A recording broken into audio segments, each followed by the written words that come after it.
Good morning, everyone. Thanks for joining us online at Bush Lake and West Tonka, and those that are gathered here today. I kind of wondered if we might have the highest attendance of the year or the lowest. I'm glad to see that you've come today. We're in this beauty series. Man, isn't it good just to focus on beauty? There's just so many problems in the world. There's so much agitation. You just feel it everywhere you go. And to have just a period of 5 weeks, we're just elevating the beauty of God. And what a joy. I've loved this series, and I hope you have too. We've looked at the beauty of nature, the beauty of friendship, and why is there pleasure in these beautiful gifts. And today we're looking at the beauty of sexual intimacy.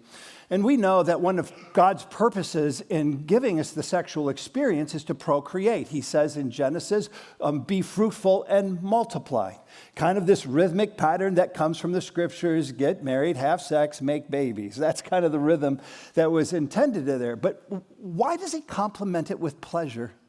We could procreate without pleasure. Why did God put pleasure into the combination there? Well, the baseline reason is really quite obvious because if you didn't have pleasure, if sex wasn't fun, you probably wouldn't enter into it. And therefore, your motivations would be diminished and we wouldn't be fruitful and multiply and fulfill the vision that God has for us. But that would be the baseline.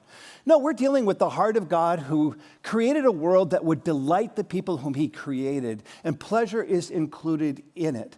The very origin of pleasure comes from God. The very evidence of his graces to us come from the Lord. And yet, historically, the church has kind of a record on this subject. It's a sensitive one. It's not an easy one. I know that because many of you reached out to me in the last couple of weeks to share your thoughts and opinions and convictions, and I say thank you. I can't cover all of the things that are part of this message series, but boy, is it good to hear from you and to hear what you're thinking about in the journey. But here we come into this place where we know the church has historically looked on this subject and mostly put the shining light. We've elevated the abuse, the dysfunction, the ugliness. And I fear sometimes that the church has done more harm. That we've elevated so much everything that's wrong with these things that we forget to see the beauty of what God originally intended for us in the expression of sexual intimacy. And yet, I get it, it's merited in terms of why we have so much dysfunction. I mean, after all, what God made, we look into the Garden of Eden, was beautiful. But what he made, we marred with sin. And that's where the abuse and ugliness comes in. So it gets easy to just elevate everything that's wrong, but then we miss the beauty. And God, through Christ, is remaking for us the beauty so that we can step in, experience, know, and that we can echo back the very glory of God in these beautiful expressions he's given to us, including sexual expression. So my aim today, quite honestly, is to see beauty, is to thank God for pleasure. It is to foster some conversation. And can I just say, I know this is a sensitive subject, but I'm praying that God will just speak to you in such a powerful way that it will foster conversations that will be meaningful and helpful and move you forward into these given arenas that we're addressing over these courses, the course of these 5 weeks together. So today we're going to look at a chapter in the Song of Songs, a poem, chapter 4 specifically. In a few moments, I'll explain that.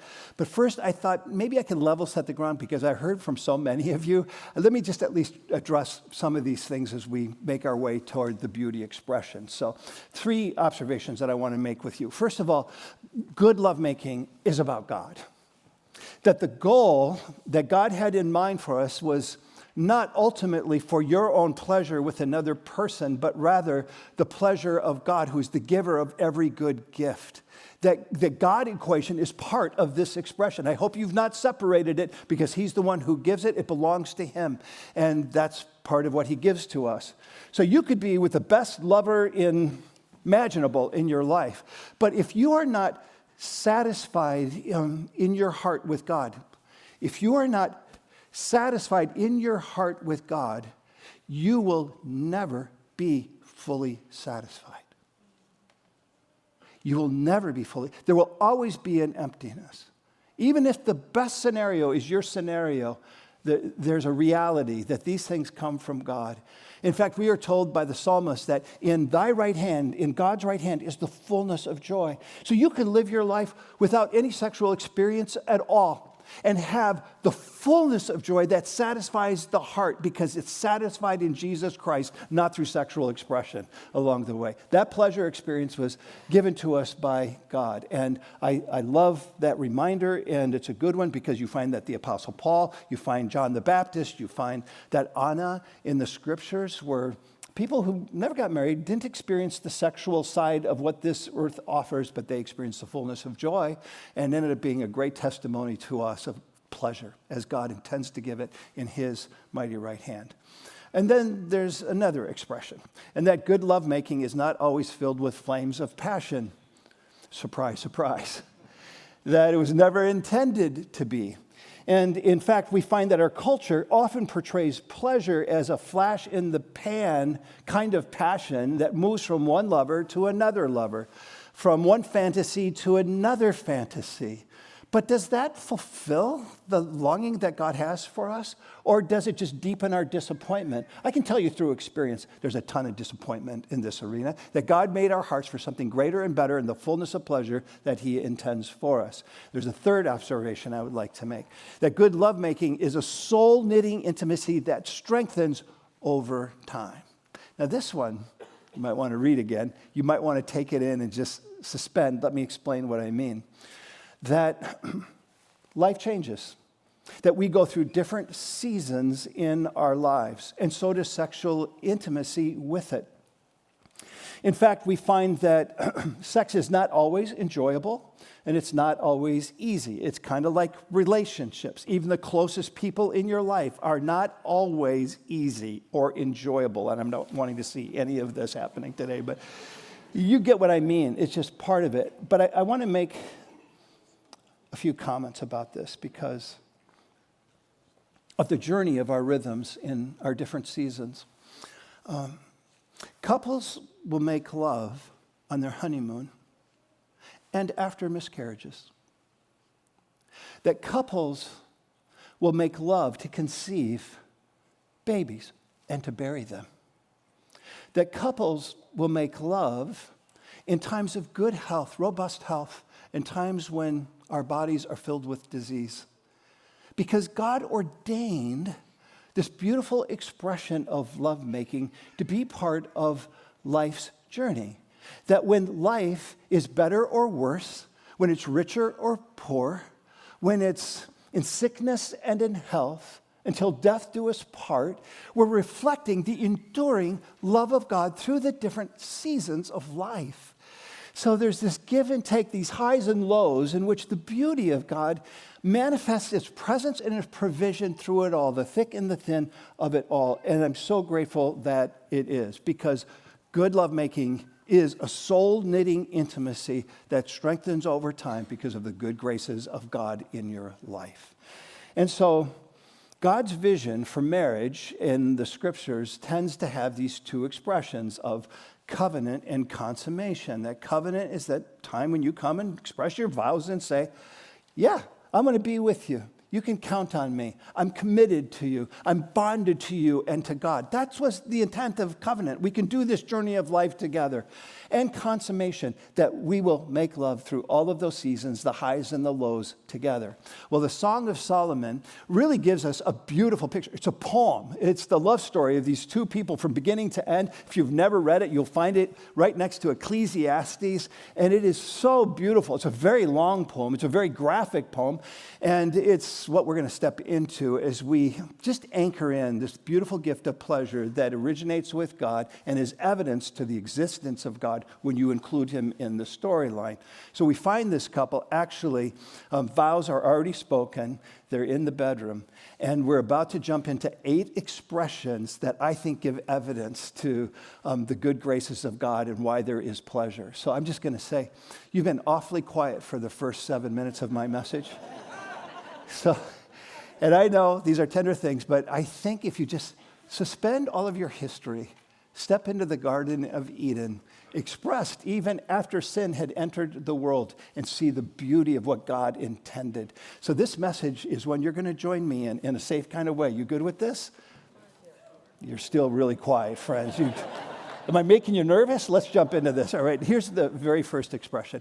Good lovemaking is patient. In fact, the first 4 verses just communicate this. We're going to just patiently walk through each of them. And it elevates the voice of the man to begin with. The woman will step in a little bit later into the poem, but let's launch into Song of Songs, chapter 4.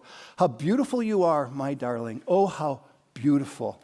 And so already you have this picture of this picture of pleasure that's taking place. They're in the bedroom, and he uses words patiently to compliment her, to attend to her, to demonstrate this passion and presence with her.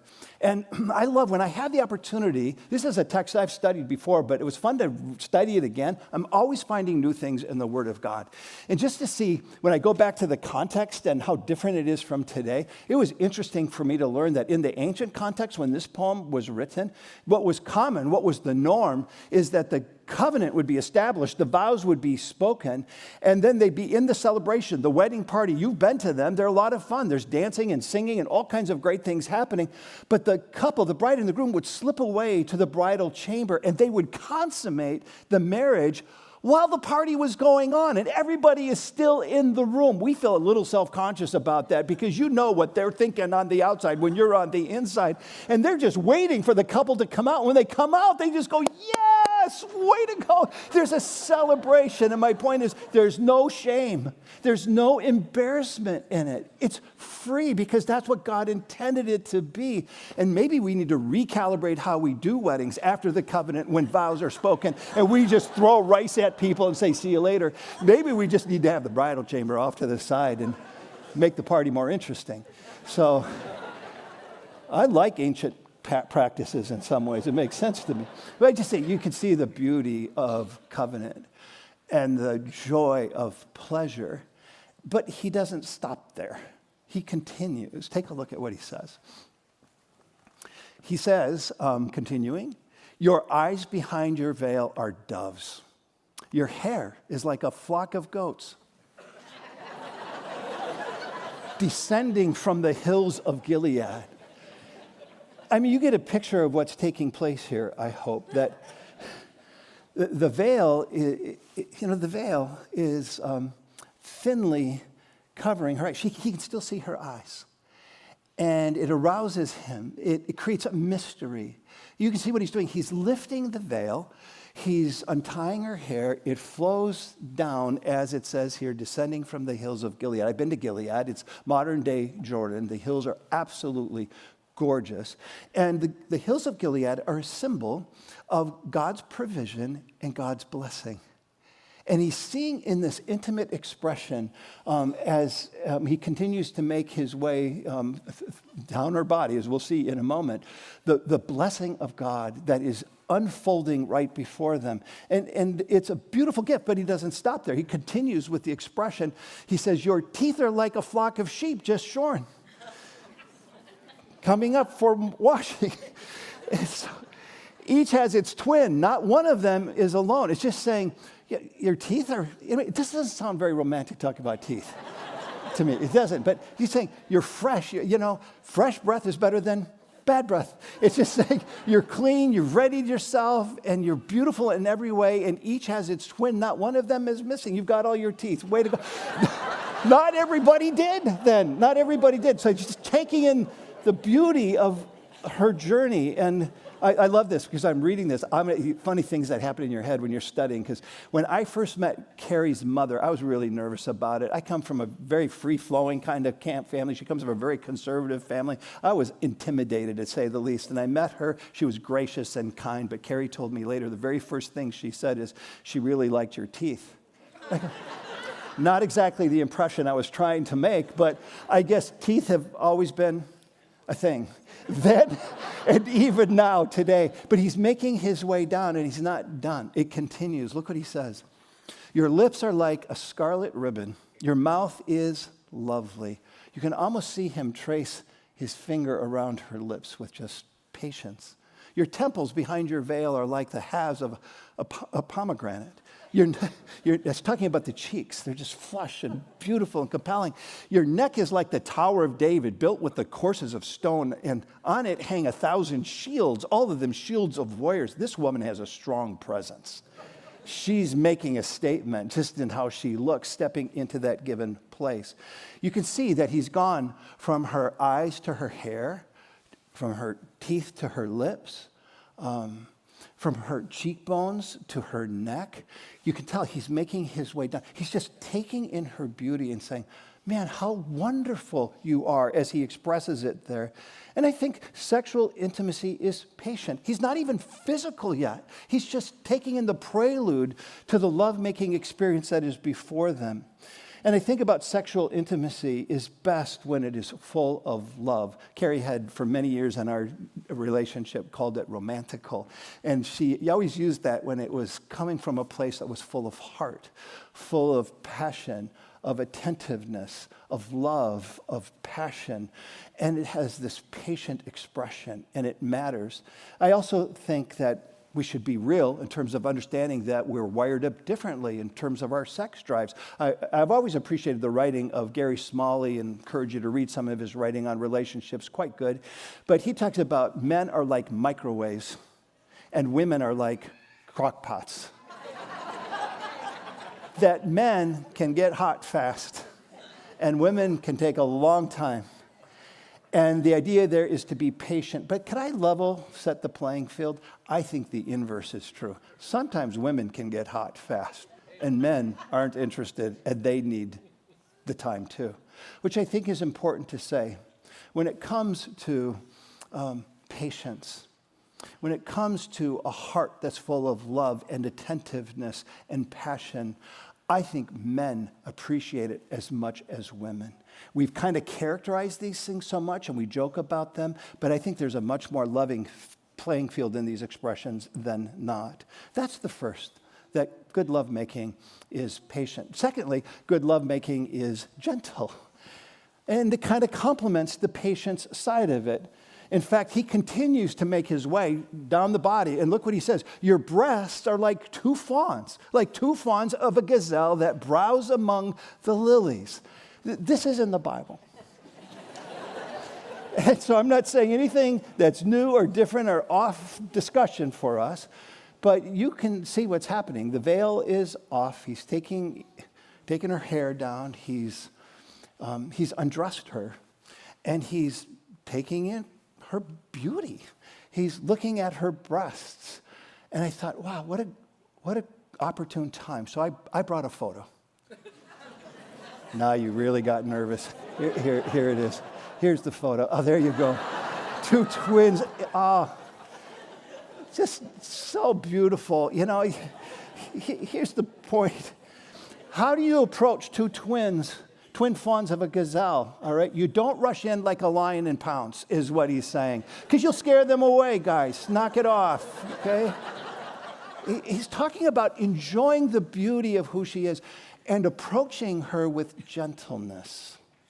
You know, it's something when we raised our kids, I would say both to our boys, and we had 2 boys and 2 girls, and I just said, you know, when you go through your life, you're going to have many options of people, but whether male or female, I just said, as you find your companion in life, find somebody who's gentle.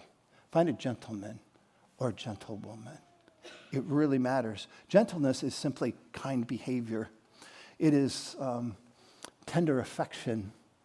It's a gracious disposition that you have that just opens up a whole world of safety and welcome in that bond of love with each other as well as what God intended for us in it. And so I think we have a good thing to reflect on here, that sexual intimacy is gentle. So go slow. Take in the beauty of what God intends. And sexual intimacy has guardrails. I have this little axiom that assumption is the lowest form of knowledge.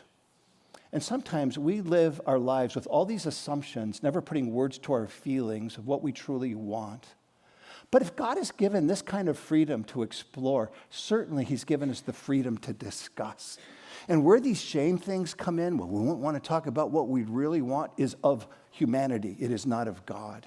Have the freedom to define guardrails. I think one of the reasons we've ended up with so much dysfunction and so much abuse in relationships is we've not been able to, with clarity, communicate the guardrails. But once done, if you violate the guardrails, the other person can say, please stop. And then you know when to stop, then just instead of assuming that we're going to stop along the way. It takes that kind of clarity. We find this beautiful expression in the journey. And then we continue, the third one. His good lovemaking is amorous. I just had to throw that word in, this word that we use today. I love this word. It's an adjective. It has to do with the feelings we have of sexual attraction. So you could say the man had an amorous glance toward her, meaning there was a flirtation around it. There was an arousal. There was something that was drawing me to the other person. And you find that in the text, but I'm going to tell you it's far more than it is a glance. This is why I say this is PG-13. Sometimes it's R-rated, but it's so beautifully and tastefully done. PG-13 covers it for us. This is what he says. Until the day breaks and the shadows flee. In other words, all night long, until the day breaks and the shadows flee, I will go to the mountain of myrrh and to the hill of incense. The mountain of myrrh, the hill of incense is simply the twin fawns of the gazelle. We're coming back to that. Is what's happening here. And it's like all night long he's saying, I have enjoyed you, discovered you in this journey together. Mutually they have done it until the sun rises along the way. It's just this beautiful picture of all night long. So I just know I need to parenthetically pause here because some of you are going, man, no way, all night long. That's never been part of my life and never will be because I love the 5-letter word S-L-E-E-P more than the 3-letter word S-E-X in the journey. And that may have not been your experience. Don't think that that's the standard. They are in this given place and they are finding themselves. They are together for the very first time, enjoying and discovering each other's bodies. This was not the norm, the all-night kind of experience. So I do think there's a dose of reality that's worth speaking about here. That you'll have times in your relationship, in the different seasons, where you will feel like it's a dutiful expression, not the end of the world. You'll have other times where it just is so delightful, it almost surprises you, like who are you and where did you come from? And it just takes your breath away. And then there'll be times when sometimes she will say, I'm not in the mood. And it's really wise, guys, just to say, that's okay. Then read a book. Or chew the bedpost until morning if you need to, whatever you need to do to get through it.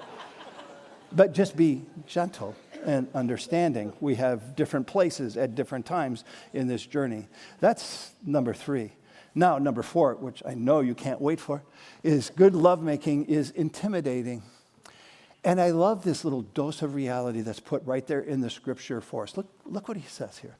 You are altogether beautiful, my darling. There is no flaw in you. But if you're the recipient of that statement, you know that you have all kinds of flaws. And you're mindful of them. You're self-conscious about your own flaws. In fact, we find with this beautiful bride that earlier we learned that she's self-conscious herself. She kind of enters into the scene sheepishly, and she's shy, very shy, because she'd been out working in the sun. When she had sun damage, she was self-conscious about how she was looking. And I think that's a case for women, but it's also the case for men, where we get self-conscious when our body is exposed to another person, and it only makes sense that that's the case. But we find here that there's something beautiful that arises, that there's a piece of us that wishes we could be something different than we are. And if we could change something, we would. That was their case. It's our case today, and we just do. We spend the money to do it. In fact, did you know that last year we spent $17.7 billion in the beauty industry? And 45% of it was for plastic surgery. Isn't that amazing? We just change it when we feel self-conscious about our body. We just go ahead and do it. And so I just think there's a point here being made that all of us should take a hold of. When we were just going to the airport recently, there's a sign that's been there, I think since 9/11, and you've seen it. And it says, if you see something, say something. You know that sign? You always go by the airport and say, if you see something, say something. So when you're looking at the body of the person that you're with in this intimate kind of way, and you see something that might be disparaging or a flaw, don't say something. I think that's the point of it, that you could create a hurt that is very, very deep. And you could create something that would cause them to never forget that hurt. So you want to be careful and sensitive around it. In fact, so then how should we see her? Because is he overstating it? No, I think he's totally authentic and genuine when he says what he says here. Because from my eyes, I value what I see. And I think we find this in Jesus. See what Jesus sees. I don't have time to unpack the teaching from Ephesians 5, but there's a little bit of a corollary where Jesus says that someday he's going to present his church as holy, blameless, without wrinkle, and pure. Wow. And then he speaks to the relationship between a husband and a wife, that a husband will present his wife as holy, blameless, and pure. Not because of anything you've done, guys. Don't take credit for that. It's for Jesus and how he sees. The value is seen in the eyes of your heart to that given end. And that's the invitation we've been given. And when that happens, and there's that authentic freedom, I just value who you are, it maximizes the experience, which is what we see in the following passage. Come with me from Lebanon, my bride. Come with me from Lebanon. Descend from the crest of Amana, from the top of Senir, the summit of Hermon, from the lion's dens and the mountain haunts of the leopards. You just find there's this exploration that's taking place. It is the adventure of pleasure that is there, that God wants us to be able to enjoy, and they move into that. The fifth expression that you find that anchors us into the graces of God is that God, good lovemaking is sensuous. And truly it is. This next set of verses speaks about the sensory system that God made. God made us with the sensory system and what awakens it. And so we read, you have stolen my heart, my sister, my bride. You have stolen my heart with one glance of your eye, with one jewel of your necklace. It's about the sensory of how we look, what we're looking at. And even with how she's adorned herself with jewelry, there's a compelling environment that's being set up. And he continues. How delightful is your love, my sister, my bride. How much more pleasing is your love than wine, and the fragrance of your perfume more than any spice. That the environment, with given a fragrance, even enhances the experience all the more. We're tapped into the sensory system of what God made for us. And then your lips drop sweetness as the honeycomb, my bride. Milk and honey are under your tongue. You know what they're doing there in that kind of kissing. What kind of kissing do we call that today? French kissing. Good. I got one person who had the courage to say anything out loud. It's been this way all day. Just loosen your shoulders, everybody. This is okay. You know what you're thinking. It's French kissing, but you know that France did not exist until the 5th century. Then you got to go 1,500 years before, and you will find the place where this poetry is written. So this is an ancient kiss. It's not a French kiss. So next time you're in that kind of mood and you want to kiss that way, you just say, hey, honey, you want an ancient kiss. Sounds cool, doesn't it? Really romantic. You get the feel and the flavor of what's, no pun intended, but of what's intended here in the journey, and you find the sensual nature of this. But it awakens, this is the point, it awakens, that kind of kissing awakens every part of our sensory system. I think about serving as a pastor to student ministry, when I was over student ministries early in my ministry career. And whenever I would speak about relationships, the question would come up by one of the young students, how far can you go? Because I just need to know, how far can I go? And, I just liken that to the story of the dad who took his son to the Grand Canyon. And the son says, how close can I get to the edge of the canyon? And dad goes, not very close at all, because it's a free fall. It's a risk before you even know it. And that's the case here. French kissing awakens the whole sensory system. You're not going to put the brakes on very fast because everything in you says go. It's that powerful, the system that God gives to us in the intimacy of that journey. So you find here this reality of what God is doing, a question around respecting that sensory system. And when we do, we enter into really the presence of God and what he intended, which is the next expression, that good lovemaking is holy. If you've separated it from God, then you have missed the fact that God gave you this gift and you've made it about you. This is the holiness of the Lord that's given to us. In fact, we find in the poem, it says, you are a garden locked up, my sister, my bride. You are a spring enclosed, a sealed fountain. interesting metaphors here because a man's sexuality is spoken of as a spring, and that makes sense. And a woman's sexuality is spoken of as a well, and that makes sense. The spring flows into the well. And so we have here an introduction to a new metaphor, a garden that is locked up, a fountain that is sealed. It's reinforcing that they are virgins, that there is a spiritual hymen between this man and this woman, and he has not touched her until this given evening, which will last all night as he's exploring the beauty of what God has given in this gift. It's just a reminder of the beauty of covenant again, and the joy of consummation, the pleasure that comes with that. Now listen, I know that I'm stepping and teaching this ancient text in a modern world. And I know that I'm not speaking to thousands of virgins. And I know that 73% of couples live together before they get married today. 73%. So all of a sudden, I'm wearing a hat that says, Joel, man, you are old school. Times have changed. And they certainly have. And I've watched them through the decades of my life change. And I think there's several reasons for it over the last probably 80 years or go, especially, that the average age for a man getting married today is 28, it's 27 for a woman.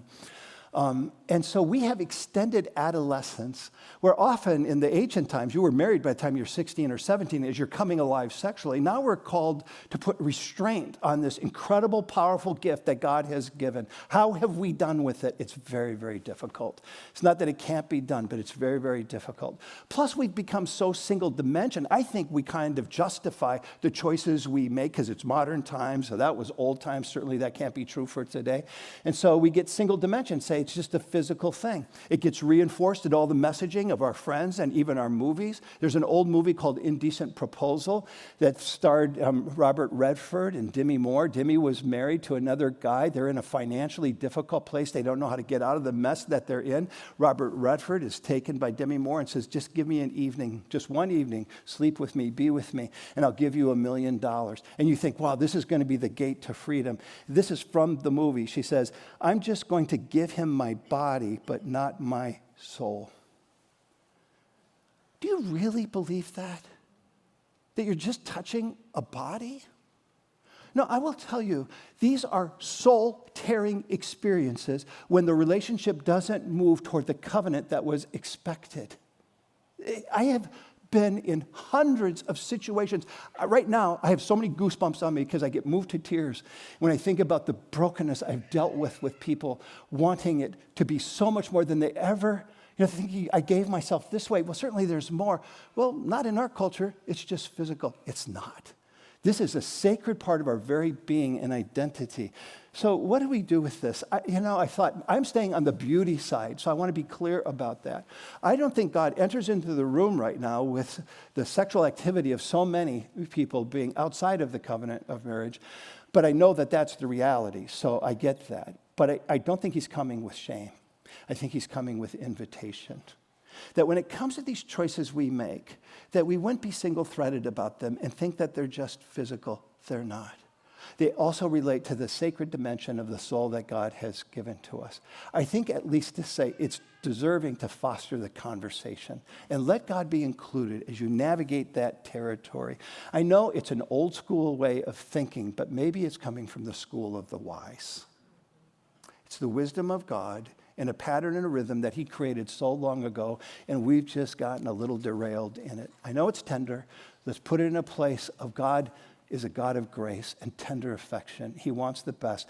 Foster the conversation is the least I want to go. I got to wrap this up soon. So, and when you do, by the way, it does create a maximum sexual experience. We continue in the poem, and it says, your plants are an orchard of pomegranates, your choice fruits with henna and nard and saffron, that calamus and cinnamon, with every kind of incense tree, with myrrh and aloes and all the finest spices. You are a garden fountain. I read this again. You are a garden fountain, a well flowing water streaming down from Lebanon. Boy, that line right there is a picture of the woman's anatomy as graphically displayed as you could ever find. And the well is open. It's opening up here for him in the journey. And the bond of affection between them is deepening between each other and God, which takes us to the seventh piece, and that is that good lovemaking is responsive. Now the woman steps in and she speaks. And does she speak verbally and out loud in a way that's really noteworthy? We pick it up and the story says,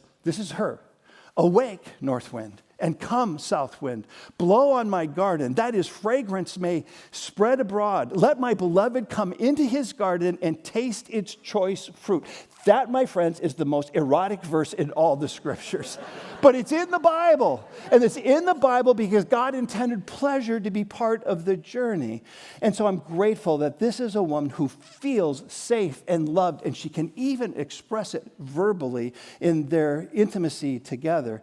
And the man's pleasure is important, but I'm going to tell you, it's not about the man's pleasure alone. It's the woman's pleasure too. And sometime in our church history, we've made it about the man and what he needs, but the fact is God mutually made it satisfying, and the pleasure is for both to experience. And part of that experience is enhanced with verbal responsiveness. So I'm going to say something that probably you've wanted to say to your spouse, but maybe you've felt awkward about saying it. It's okay to be verbally responsive. And you can thank me later for that. But there's a freedom in that because the joy of the Lord actually gets expressed to this passion and this joy that gets heightened by verbal responsive. And she responds verbally. The last one, we'll wrap it up. Good lovemaking is satisfying. And we find them in this given place. The verbs have changed. And take a look at the repetition of this word. He's back in speaking. I have come into my garden. My sister, my bride, I have gathered my myrrh with my spice. I have eaten my honeycomb and my honey. I have drunk my wine and my milk. Do you notice the word my appears 8 times? They're mutually satisfied.